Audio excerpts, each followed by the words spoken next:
छात्र छात्री को मिलिबो टंका। बर्तमान आपण स्क्रीन रे देखिया को पाउतबे विद्याधन स्कॉलरशिप को नहीं आसीची किछि नुवा सूचना। देखंतु विद्याधन विषय रे जदि सब किछि डिटेल्स जानिया को चाहुचंती ताले पीडीएफ रे आपण को मिलि जिवो।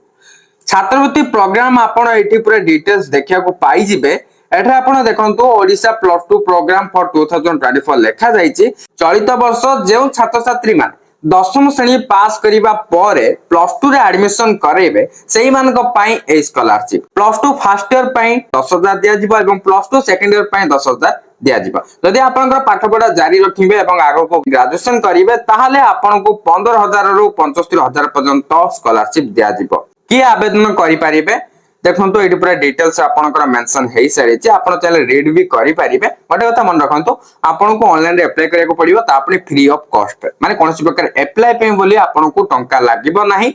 वेबसाइट टी रही छी विद्याधन.org।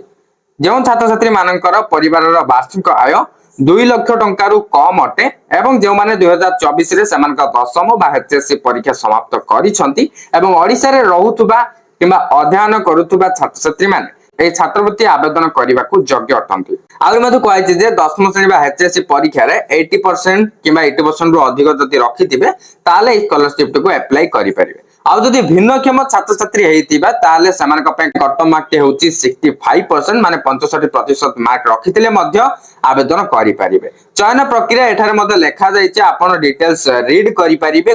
यार शेष तारीख रही 15 जुलाई 2024। तो सही तारीख भीतर आपन को आवेदन करिवार अछि। आवश्यक डॉक्यूमेंट मध्ये एठी लेखा जायछि। एठी आपण देखियो पते 10th बा एचएससी मार्कशीट दरकार तापर फोटोग्राफ दरकार तापर जने दक्ष कर्तृपक्षक ठारू सर्वनिम्न आय प्रमाण पत्र दरकार माने इनकम सर्टिफिकेट ता दरकार। जो माने अक्षमता वर्ग रे आवेदन करंती सेमान को पई ही डिसेबिलिटी सर्टिफिकेट नीड अछि। तापर आपण देखियो पाउतु आउर मध्ये डिटेल्स एडी मेंशन हेछि जेमति कि संपर्क ठिकाना ता सहित किपरि आवेदन करिवे तार step by step full procedure एठी पूरा मेंशन हेइ सारिछि। जदि आपण रीड करिया को चाहुचंती माने पढिया को चाहुचंती ताले यार पीडीएफ ता मु आपन को प्रोवाइड कर देबी। एथिबे आपण सिंपली हमर टेलीग्राम चैनल रे जॉइन कर नियंतु। जॉइन करिया पे ए वीडियो रो डिस्क्रिप्शन मु लिंक प्रोवाइड कर देछि। लिंक क्लिक करी जाय आपण जॉइन करंतु और व्हाट्सएप रे जदि हमको फॉलो करना थिबे फॉलो कर देबे। बर्तमान वीडियो को शेयर कर दियंतु। जे माने भी अप्लाई करिया पे एलिजिबल से माने एक स्कॉलरशिप को अप्लाई करिके टंका पाई परिबे।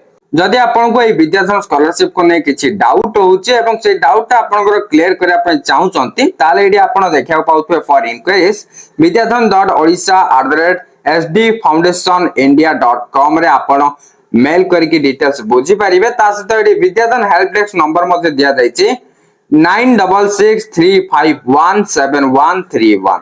ए नंबर रे आपण कांटेक्ट करी डिटेल्स बुझी परिबे।